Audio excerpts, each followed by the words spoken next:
Chief Bamidele Adeyemi was seconds away from swallowing his own death until a trembling 14-year-old boy screamed from the doorway, "Don't eat that, sir."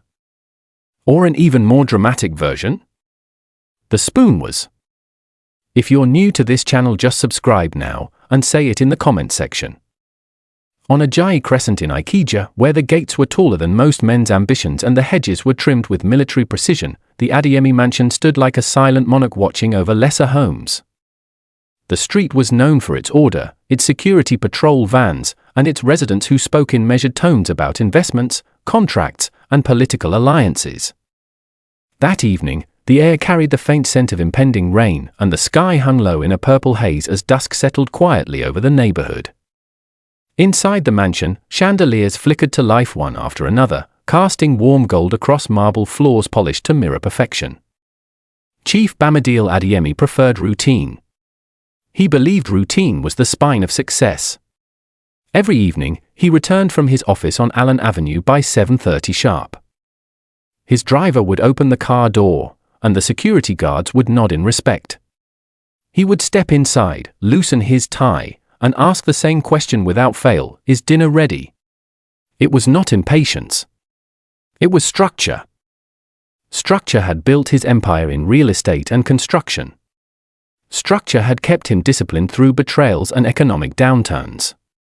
Structure, he believed, kept chaos away. That evening was no different, at least on the surface. His black Mercedes rolled into the compound at exactly 7:28. The gate slid shut behind him with a soft metallic hum. Inside, Mrs. Funke Adeyemi stood in the dining room supervising the arrangement of cutlery. She was elegant even in stillness, her silk blouse catching the light as she moved. Her smile, when she heard the car door shut outside, came automatically, rehearsed by years of marriage and public appearances. "Madam, should I bring the soup now?" Mama Zainab asked softly from the kitchen doorway. "Yes," Funke replied, adjusting a napkin with deliberate care. "And tell Sadiq to stand properly. He must not look lost when my husband comes in." Mama Zainab nodded.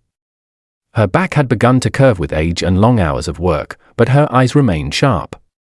She disappeared into the kitchen where Sadiq stood near the sink, drying plates with slow, careful movements. "Stand straight," she whispered. "Ogre is home." Sadiq swallowed and wiped his palms against his trousers. At 14, he had grown taller in the past year, but the nervousness of childhood still clung to him.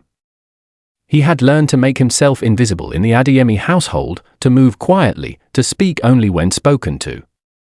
It was safer that way. Chief Adeyemi entered the house with the familiar scent of expensive cologne and city dust. He removed his shoes at the edge of the rug and handed his briefcase to one of the houseboys before walking toward the dining area. "Good evening, my dear," Funke said warmly. "Good evening," he replied, studying her briefly. "You look different." She laughed lightly. "Different how?" "Relaxed," he said, pulling out his chair. "It suits you." Dinner was laid out with unusual attention. White rice steamed gently in a crystal bowl. A rich pot of agusi soup sat beside neatly arranged pieces of assorted meat. There was grilled fish glazed in pepper sauce, a small plate of salad, and chilled water in a silver jug. The dining table, large enough to seat 12, held only 2 settings tonight. Chief Adeyemi raised an eyebrow. "You supervised this yourself?" "I did," Funke answered, sitting opposite him. "I thought you deserved something special." He chuckled. "After today's meeting, I deserve more than special. I deserve a holiday." "Was it that bad?" "Politicians," he muttered. "They promise bridges and deliver potholes." Funke smiled faintly, but her eyes flickered toward the kitchen entrance for a second too long. Near the doorway, Sadiq stood stiffly, hands clasped behind him as instructed. From where he stood, he could see the plate clearly. The steam rising from the food twisted into the air like thin fingers. His breathing slowed, then quickened again. His gaze shifted briefly to Madame Funke. She was watching her husband with unusual intensity, as though measuring each movement. Chief Adeyemi scooped rice onto his plate. You know, he began, I was thinking of expanding the Lekki project. If we secure that land. That's wonderful, Funke interrupted quickly, pouring water into his glass herself. You've worked so hard. He paused, slightly surprised. You're in a good mood tonight. Must I need a reason to be happy? She asked. No, he said slowly. But it's unexpected. The room felt warmer than usual. The hum of the air conditioner seemed louder. Sadiq shifted his weight from one foot to the other. His heart pounded so loudly he feared someone would hear it. He remembered what he had seen earlier in the kitchen, the way Madam had waited until everyone stepped out, the careful movement of her hand into her handbag, the small plastic sachet clutched between her fingers. She had looked over her shoulder before pouring its contents into the soup pot. Slowly. Calmly. Stirring afterward with a steady hand. Sadiq had frozen in the corridor, unseen. He had not understood what it was. Powder? Crushed tablets? But he knew it did not belong in food. And he had seen the way she washed her hands afterward, scrubbing as though removing guilt. Now the plate sat inches from Chief Adeyemi's reach. Why are you staring at the food like that? Funke asked suddenly, her voice cutting through the air. Sadiq blinked. Ma. Your eyes, she said coolly. Stand properly. Yes, Ma. Chief Adeyemi laughed lightly. Leave the boy. He looks like he's guarding the crown jewels. Sadiq forced a weak smile, but his throat tightened. His mind raced. What if he was wrong? What if it was nothing? What if speaking meant losing the only home he had known outside the small one-room apartment in Age? Chief Adeyemi lifted his spoon, dipping it into the aguzi. The thick soup coated the metal surface heavily. He brought it closer, blowing gently. Sadiq's pulse roared in his ears. Funke leaned back in her chair, fingers intertwined on her lap. Her expression was unreadable now, calm to the point of stillness.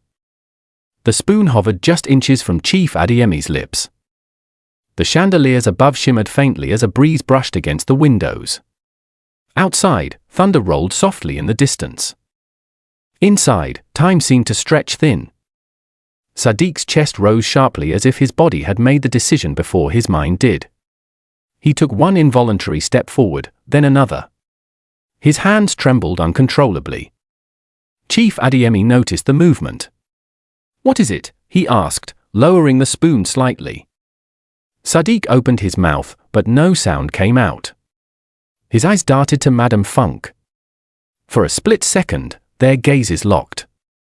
Something cold flashed in hers, a warning, silent and sharp. The house felt smaller suddenly, the walls closer, the air heavier. Mama Zainab's voice drifted faintly from the kitchen as she instructed another houseboy to rinse plates. Chief Adeyemi frowned. Speak, boy. What is it? Sadiq's lips parted again, and this time breath rushed out shakily. Nothing in his life had prepared him for this moment, the choice between silence and consequence. The spoon remained suspended in the air. And the quiet of Ajayi Crescent pressed against the mansion like a witness waiting to see what would happen next. Don't eat that, sir. The scream tore through the dining room like a gunshot. Chief Adeyemi's hand jerked violently. The spoon clattered against the edge of the plate, splashing thick aguzi onto the white tablecloth. For a fraction of a second, nobody moved. Even the low hum of the air conditioner seemed to retreat in shock. Funke's face drained of color before she could control it. What nonsense is this? She snapped, rising halfway from her chair. Sadiq stumbled forward, breath ragged, eyes wide with something far deeper than childish panic. Please, sir, he cried again. Don't eat it. Chief Adeyemi stood slowly, every inch of him radiating confusion and irritation. What do you mean? His voice was calm, but it carried weight, the kind that silenced boardrooms. Sadiq's chest heaved. Tears streamed down his face unchecked. Please, sir, don't. Funke straightened fully now. Sadiq, have you lost your mind? Her tone sharpened into something cold. Apologize immediately. But the boy did not look at her. He kept his eyes fixed on Chief Adeyemi, as though the older man were the only solid thing left in the room. Why shouldn't I eat my food? Chief Adeyemi asked carefully. Sadiq swallowed hard. His throat felt raw. I saw something. The silence that followed was suffocating. Mama Zainab rushed in from the kitchen, wiping her hands hurriedly on her wrapper. What is happening? She demanded, her voice trembling as she took in the scene, her son crying, the food untouched, Madam standing stiff as stone. Funk's composure began to reassemble itself piece by piece. Your son has decided to insult this household, she said evenly. He is shouting like a lunatic. I am not lying. Sadiq burst out. Chief Adeyemi's eyes narrowed slightly. He turned to Funk. Let him speak. Funk laughed, but it sounded brittle. You're entertaining this drama. Yes, he said firmly. I am. The authority in his tone was unmistakable. It cut through the tension like a blade. Sadiq wiped his face with the back of his hand. His body shook, but he forced the words out. Sir, when I went to the kitchen earlier, Madam came inside. Funk's head snapped toward him. Careful, she warned softly. Chief Adeyemi caught that tone. His gaze flicked between them. She had something in her hand, Sadiq continued, voice breaking. A small sachet. She poured it into the soup. Mama Zainab gasped audibly. Sadiq, she hissed, half in fear, half in disbelief. Funk's expression hardened. This is absurd.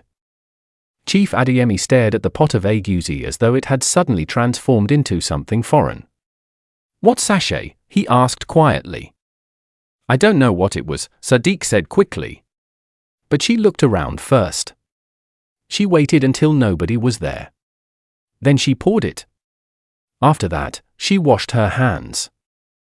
Funk let out a sharp laugh. So now I cannot season food in my own kitchen? I cannot add spice. Spice from your handbag? Chief Adeyemi asked without looking at her. The question hung heavily in the air.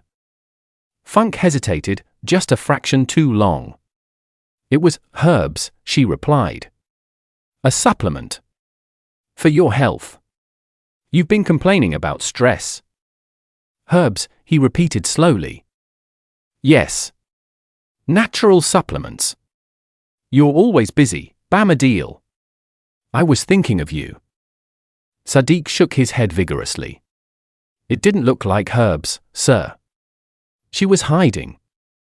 Enough. Funk shouted, the calm veneer cracking. You are a child. What do you understand about anything? Mama Zainab stepped forward cautiously. Madam, please, let us not shout. Chief Adeyemi raised a hand, silencing them all. He walked toward the soup pot and stared into it. The surface glistened under the chandelier's glow, thick and inviting. He inhaled slowly.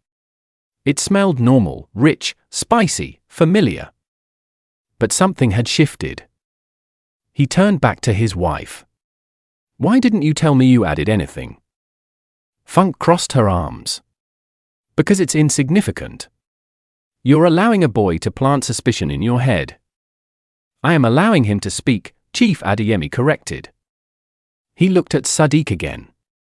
You're certain? Yes, sir, Sadiq whispered. I was afraid. But I couldn't keep quiet. Chief Adeyemi studied the boy's face, the tears, the raw fear, the sincerity that could not be faked. He had built a career reading people. He knew when contractors lied. He knew when politicians masked greed with smiles. What he saw now was not manipulation. He saw terror. Funk stepped closer to her husband. Bamidele, think about this. Since when do we take the word of servants over family? Since when does family fear transparency? He replied. The words landed heavily between them. Mama Zainab's hands trembled at her sides. Oga, may I speak? Chief Adeyemi nodded. She hesitated, glancing briefly at Funk before lowering her eyes. Oga, this is not the first time Madam has entered the kitchen alone before dinner. Funk's voice cut through sharply. Zainab! I am only saying what I have seen, Mama Zainab continued, her voice barely steady. Sometimes she sends us out. Says she wants privacy. Chief Adeyemi's jaw tightened. Privacy for what? Funk exhaled sharply. You're turning routine into conspiracy. I run this house. Yes, he agreed quietly. But not like this. He picked up his phone from the table. Funk stiffened. What are you doing? I want this food tested. Her eyes widened. You don't trust me.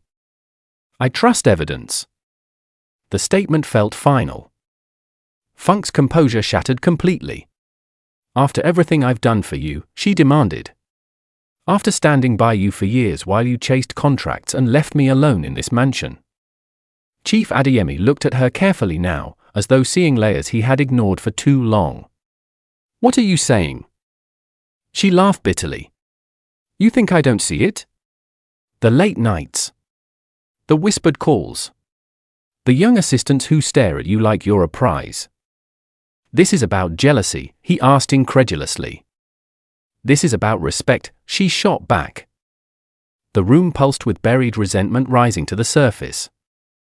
Sadiq stood frozen, overwhelmed by the storm he had unleashed. Mama Zainab gently placed a hand on her son's shoulder. It's okay, she whispered. Chief Adeyemi lowered his phone slowly but did not sit. If this is about our marriage, he said firmly, we discuss it. We don't tamper with food. Funk's breathing grew uneven. You have no proof.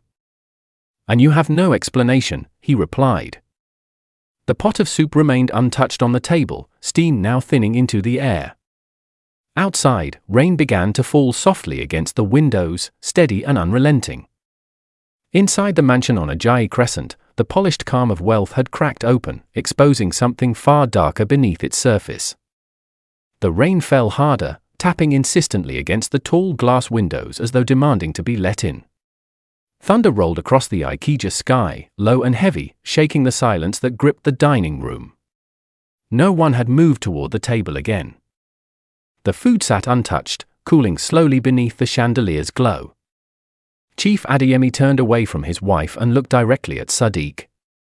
His voice, when he spoke, was controlled but firm. Start from the beginning. Every detail.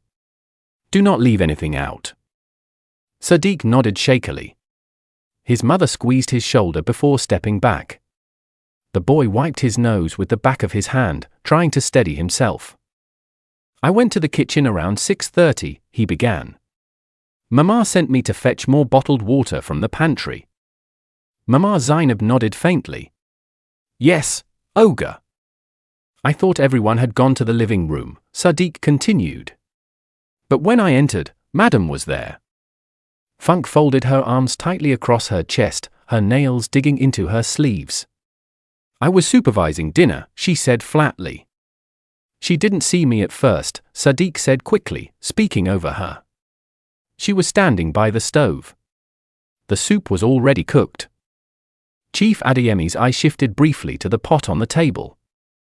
She looked toward the door twice, Sadiq continued, his voice gaining steadiness as memory took over. Then she opened her handbag. Funk's jaw clenched. She brought out a small white sachet, Sadiq said. It was folded. She tore it open carefully. What color was what was inside? Chief Adeyemi asked quietly. Sadiq swallowed. It looked like powder. Fine. Like crushed medicine. Mama Zainab gasped softly. Funk shook her head in disbelief. This is ridiculous. I'm not finished, Chief Adeyemi said sharply, silencing her. Sadiq continued. She poured everything into the pot. Then she stirred it slowly. After that, she wiped the spoon with tissue and threw the tissue inside the small trash bin near the sink. Chief Adeyemi's eyes flicked toward the kitchen door instinctively. And then, he prompted. She washed her hands. Not like normal. She scrubbed them for a long time. The rain intensified outside, drumming against the roof. Why didn't you speak immediately? Chief Adeyemi asked. Sadiq's shoulders sagged. I was scared. Scared of what? Sadiq glanced at Funk for a split second before lowering his gaze. Scared of madam. Funk let out a sharp, incredulous laugh. I am not a monster. No one said you were, Chief Adeyemi replied evenly. But fear doesn't come from nothing. He turned back to Sadiq. Did you see where she got the sachet from exactly? From her handbag, sir. The black one she carried today. Funk instinctively tightened her grip on the handbag resting on the sideboard behind her. Chief Adeyemi noticed. Bring it, he said calmly. Funk's head snapped up. Excuse me. Bring your handbag. You can't be serious. His expression did not change. Bring it. The authority in his voice left no room for debate. Slowly, stiffly, Funk walked to the sideboard and picked up the black leather handbag. She placed it on the table with a controlled motion. Search it yourself, she said coldly. Chief Adeyemi stepped forward. His hands, usually steady even in high-pressure negotiations, felt heavier than usual. He unzipped the bag carefully. Inside were the usual items: lipstick, compact powder, car keys, perfume, a small notepad. Then his fingers brushed against something else. A folded white sachet. He paused. The room seemed to inhale collectively. He pulled it out slowly. It was identical to what Sadiq had described, plain, unbranded, partially crumpled. Funk's face lost its remaining color. What is this? Chief Adeyemi asked quietly. She hesitated. I told you. Supplements. Why is there no label? It was given to me by a friend. What friend? She did not answer immediately. What friend? Call the driver, Chief Adeyemi said, his voice low but unyielding. We're taking this to a laboratory tonight. Funk's composure snapped. You will not drag me into public embarrassment over a child's imagination. This stopped being imagination the moment I found this, he replied, tapping the sachets on the table. Her breathing became shallow. You don't trust me at all. I trust truth, he said. And right now, truth is missing. Mama Zainab stood frozen, torn between loyalty to her employer and fear for her son. Sadiq remained near the doorway, eyes swollen from crying but no longer trembling. Something about seeing the sachets on the table had steadied him. He knew he had not imagined it. Funk suddenly laughed, sharp and brittle. Fine. Test it. Waste your money. When nothing is found, you will apologize to me. Chief Adeyemi didn't respond. He picked up his phone and dialed. Io, bring the car back around. Yes, now. He ended the call and turned to Mama Zainab. Lock the kitchen. Nobody touches anything. Yes, Ogre, she whispered. Within minutes, the driver returned. Chief Adeyemi carefully sealed a portion of the soup in a clean container and placed one of the sachets inside an envelope. He kept the second sachet on the table, staring at it like it might reveal its secrets under pressure. I'm coming with you, Funk said suddenly.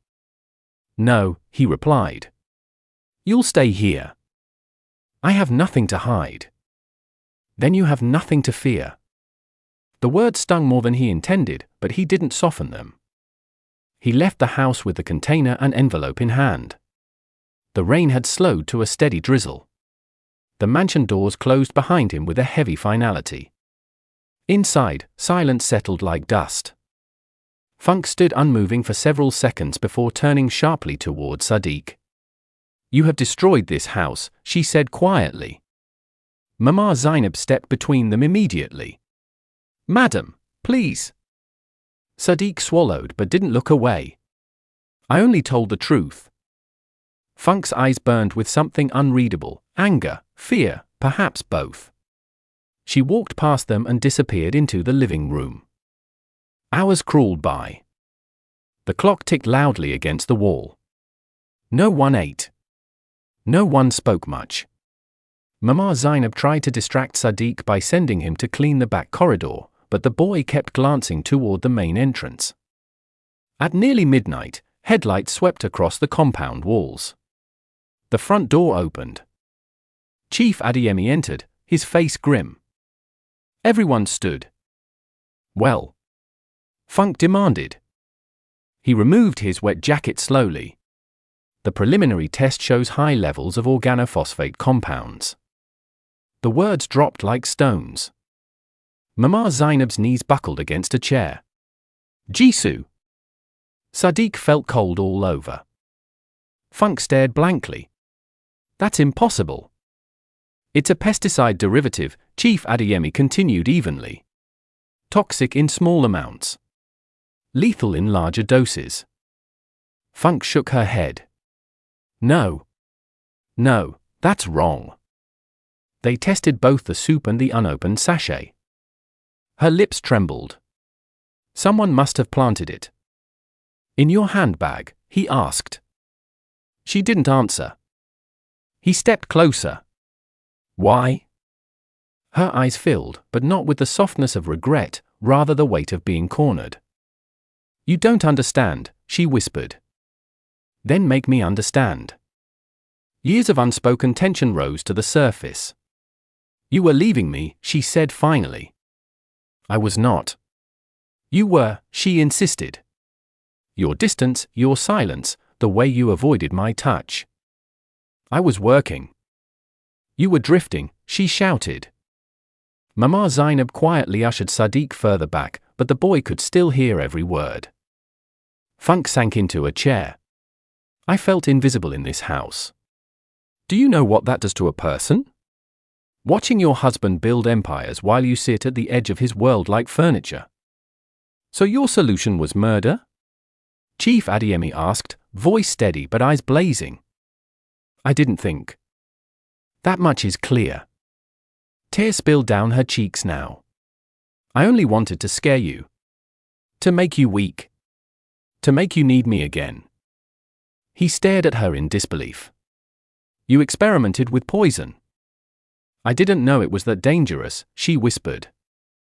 He exhaled slowly, the weight of betrayal settling into his bones. I will not cover this up. Her head snapped up. You would send me to prison. I will send this to the police, he corrected. Actions have consequences. The room felt colder than before. Funk's shoulders sagged completely. Whatever fight remained drained from her posture. She looked smaller somehow, stripped of elegance and pride. Within an hour, authorities arrived. Statements were taken. Evidence was collected. Funk did not resist when they asked her to come with them. As she passed Sadiq near the doorway, she paused. For a brief second, her eyes met his, not with anger now, but something closer to regret. Then she walked out into the night. The gates of Ajayi Crescent opened once more, this time not for wealth or celebration, but for accountability. When silence returned, it was different. Heavy, but honest. Chief Adeyemi sat alone in the dining room long after everyone had retreated. The untouched food had been discarded. The tablecloth removed. He stared at the empty space where the soup pot had been. Mama Zainab approached hesitantly. Ogre? I am sorry. He looked up. For what? For bringing trouble into your house. He shook his head slowly. Your son brought truth. Sadiq stood a few steps behind her, unsure whether to step forward. Chief Adeyemi beckoned him closer. You saved my life, he said plainly. Sadiq's voice was small. I just did what was right. Chief Adeyemi studied him carefully. Not everyone does. He reached into his pocket and pulled out his wallet, then paused. He closed it again. This is not about money, he said. It's about courage. Sadiq nodded quietly. Go home and rest tonight, Chief Adeyemi continued. Both of you. We will speak tomorrow. Mama Zainab's eyes filled with tears. Thank you, sir. They left the dining room slowly. Chief Adeyemi remained seated a while longer, listening to the faint drip of rain from the roof edges outside. The mansion still stood tall and proud on Ajayi Crescent. But inside, something fundamental had shifted. The structure he believed protected him, routine, control, certainty, had cracked open to reveal how fragile even the strongest walls could be. And as the night deepened, he understood one thing with painful clarity. Trust, once broken, does not return the same way it left. Morning arrived without ceremony. The rain had washed Ajayi Crescent clean, leaving the pavements damp and reflective under the pale Lagos sun. From the outside, the Adeyemi mansion looked exactly as it had the day before, imposing, orderly, untouched by scandal. But inside, the atmosphere had shifted into something raw and unfamiliar. Chief Bamidele Adeyemi had not slept. He sat in his study, jacket removed, white shirt sleeves rolled neatly to his forearms. The untouched cup of coffee on his desk had gone cold hours ago. In front of him lay documents from the laboratory, copies of the police report, and photographs of the sachets that had nearly ended his life. Each page felt heavier than the last. At exactly 8:30, there was a gentle knock on the study door. Come in, he said. Mama Zainab stepped in first, her wrapper tied tighter than usual, as if bracing herself. Behind her stood Sadiq, freshly bathed, wearing his only neatly pressed shirt. His eyes were tired, but there was quiet resolve in them now. Chief Adeyemi gestured to the chairs opposite his desk. Sit. They hesitated before obeying. For a few seconds, none of them spoke. The ticking wall clock filled the space between them. Sadiq, Chief Adeyemi began, his voice calm but measured. Do you understand what happened last night? Yes, sir, the boy replied softly. And you understand that speaking up could have cost you your place here? Sadiq nodded. Yes, sir. Why did you still do it? The question hung in the air, not accusatory, but searching. Sadiq swallowed. Because, if I kept quiet and something happened to you, I would never forgive myself. Chief Adeyemi studied him carefully. Even if it meant trouble for your mother. Sadiq glanced briefly at Mama Zainab, then back. Truth is better than fear, sir. The words were simple. Honest. And powerful. Mama Zainab lowered her head, wiping at her eyes. Oga, I raised him to fear God more than people. Chief Adeyemi leaned back slowly in his chair. For years, he had navigated rooms full of powerful men who bent truth to suit ambition.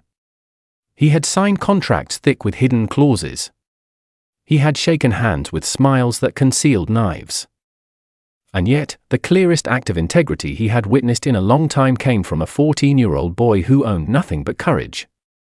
You both have served this household faithfully, he said at last. Mama Zainab straightened. We only did our duty. No, he replied quietly. You did more than that. He opened a drawer in his desk and removed a file. He slid it across the table toward them. Mama Zainab frowned slightly. So, I made some calls early this morning, he continued. There is a scholarship program at a reputable secondary school in Victoria Island. I have arranged for Sadiq to sit for their placement assessment next week. Sadiq's eyes widened. So, you are intelligent, Chief Adeyemi said. More importantly, you are brave. Those qualities should not be wasted. Mama Zainab covered her mouth with her hand. Oga, this is too much. It is not, he said firmly. It is necessary. Sadiq stared at the file as if it might disappear. But, what about work here? You will no longer be working as house help, Chief Adeyemi replied. Your focus will be school. Silence filled the study again, but this time it was thick with emotion rather than fear. Sir, thank you, Sadiq managed, his voice trembling. Chief Adeyemi nodded once. As for you, Mama Zainab, you have given years of service. I am arranging proper accommodation for you both. Somewhere comfortable. No more one-room apartment. She shook her head in disbelief. Ogre, may God bless you. He exhaled slowly. Last night showed me something important. I built this house with money. But integrity is what keeps a house standing. There was a knock at the main entrance downstairs, firm, official. Chief Adeyemi stood. That will be the officers returning for final statements. Mama Zainab's expression darkened slightly. Madam. She will face the law, he said quietly. And she will have to answer for her choices. He paused before adding, but I will not let bitterness define what happens next. Downstairs, the atmosphere was solemn. The officers conducted brief follow-up questioning. Everything was procedural now. Calm. Final. As the police vehicle drove away once more, carrying updates and paperwork instead of secrets, the compound fell silent again. Sadiq stood near the front veranda, looking out through the tall gates onto Ajayi Crescent. The street was active again, cars moving, neighbors jogging, life continuing as though nothing extraordinary had occurred. Chief Adeyemi joined him. You asked something last night, he said. Sadiq looked up. So? You asked if you could go home. Sadiq nodded slowly. Chief Adeyemi placed a steady hand on the boy's shoulder. Yes. You can go home. Sadiq hesitated. Will you be okay, sir? A faint, tired smile touched Chief Adeyemi's face. I will be better than okay. Mama Zainab approached, holding a small travel bag with a few of their belongings. It felt symbolic, leaving not as dismissed staff, but as people whose dignity had been affirmed. Before stepping toward the gate, Sadiq turned back one last time. The mansion looked different now, not smaller, but less intimidating. Less untouchable. Sir, he said carefully, I didn't want trouble. I know, Chief Adeyemi replied. I just didn't want you to die. The older man's expression softened deeply. And because of that, I am still here. They walked toward the gate together. The security guard opened it respectfully. As Mama Zainab and Sadiq stepped onto the pavement of Ajayi Crescent, the morning sun rose fully over Ikeja, casting long shadows behind them. Chief Adeyemi stood watching until they disappeared around the corner. Inside the mansion, the dining table had been reset. Fresh cloth. Fresh plates. No trace of last night's terror. But he knew better. Some screams never leave you. Some moments redraw the lines of your life permanently. He turned back toward the house slowly, not as a man protected by routine, but as one awakened by truth. And from that day forward, he never lifted a spoon to his lips without remembering the trembling voice that had cried out in time.